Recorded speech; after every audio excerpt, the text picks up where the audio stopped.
Ilitaqsiniq has a very broad view of what literacy is and how it can be used. It's not simply reading and writing. It's a very holistic view where it includes, reading weather patterns or reading the snow on the ice and wind direction. It can include traditional knowledge, modern knowledge, technology. Ilitaqsiniq considers literacy to be in everything and in every aspect of our life. When our participants take part in our programs, they walk away with a suitcase full of skills, one of them being workplace and essential skills, where they have organizational skills, communication skills, working together in a group. And this all comes about because of the activities that take part within the program. We offer non-formal programs such as the Inuktut project, the Ilitaqsiniq program, which is a contemporary and modern and traditional food prep program, a small engine repair program.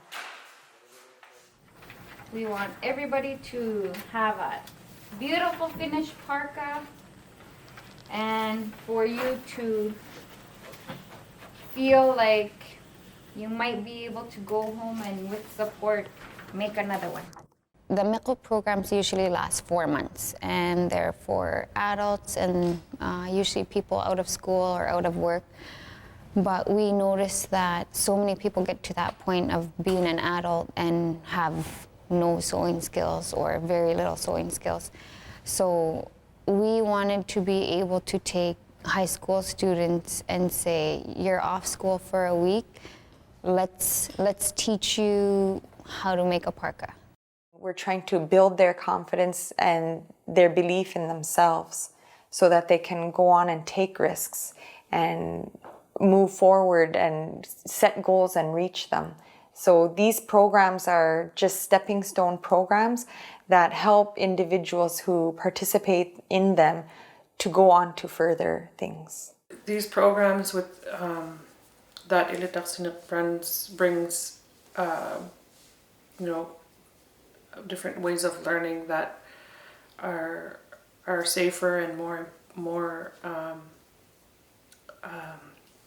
informal, and the way that Inuit traditionally learned before. So I think decolonizing education, or decolonizing the understanding of ways of learning. Before we get started, David is going to explain to you what the next 2 weeks are going to be like, but it'll be best if you could take part every day. That way you're learning and you're not missing the steps that David is going to be teaching you. I started working on snowmobiles with my uncles when I was like 9 or 10, 11, getting into 13, 14, 15, kind of doing it myself. Self-taught, just put your mind to it. You could do it yourself. You could do anything yourself to a machine as long as you stay at it. We started off tearing down 2 snowmobiles. We tore the engines right apart. And then we put them back together with totally new parts. Gear oil changes on outboard, engine oil changes, changing spark plugs on Evinrude outboard.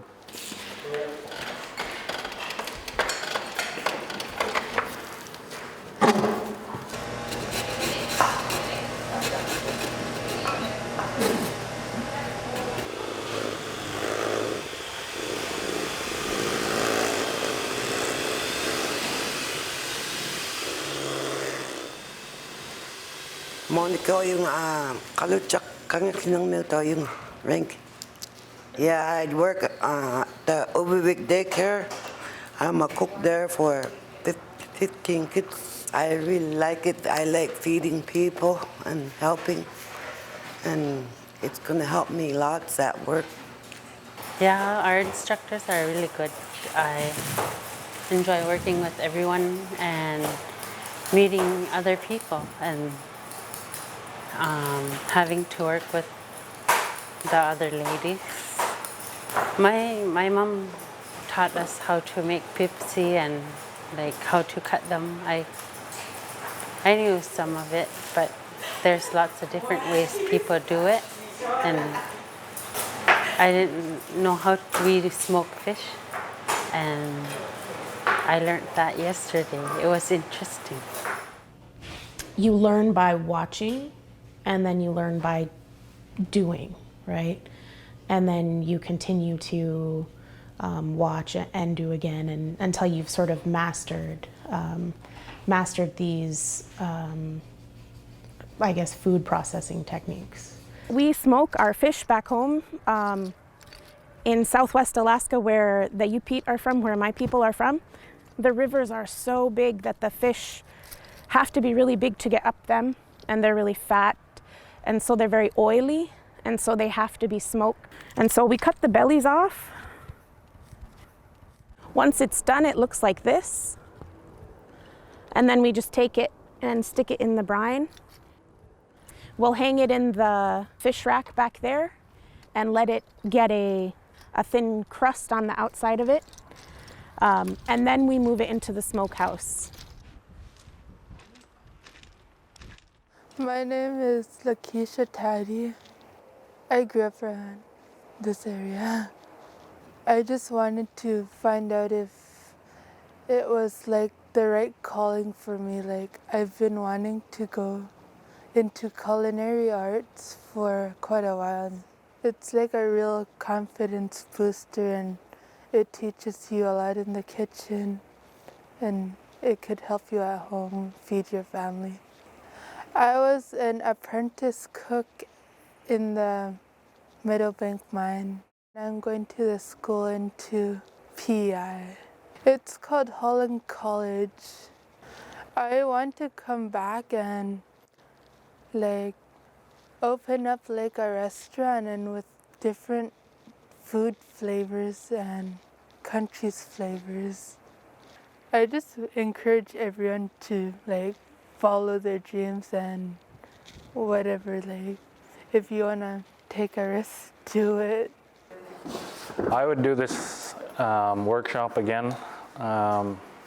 One thing about coming to this workshop is these guys coming in and being really interested in it. It was pretty hands-on, everyone liked it.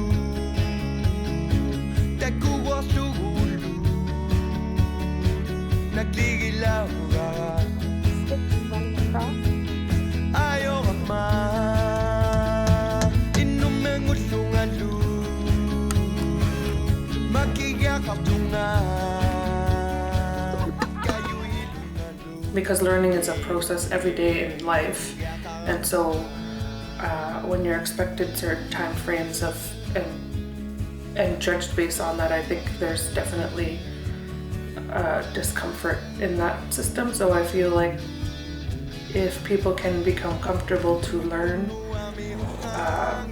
if it's relevant to them and makes them feel good, we'll be in a better place.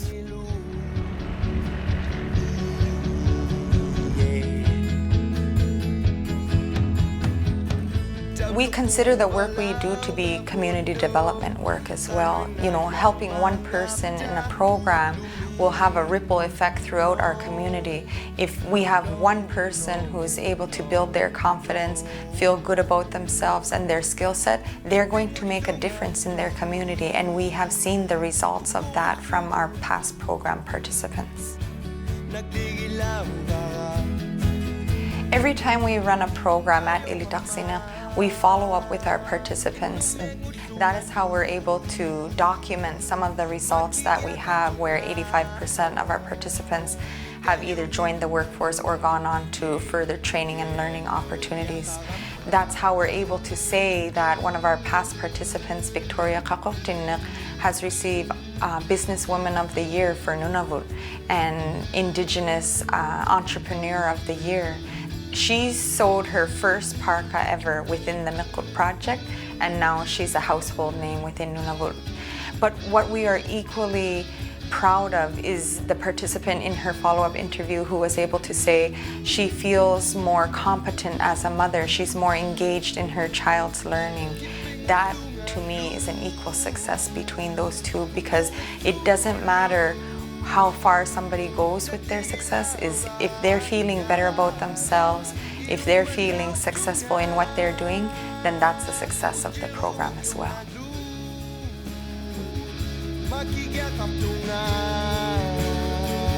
Kayu hilungan do, yeah, yeah, no, yeah, karam.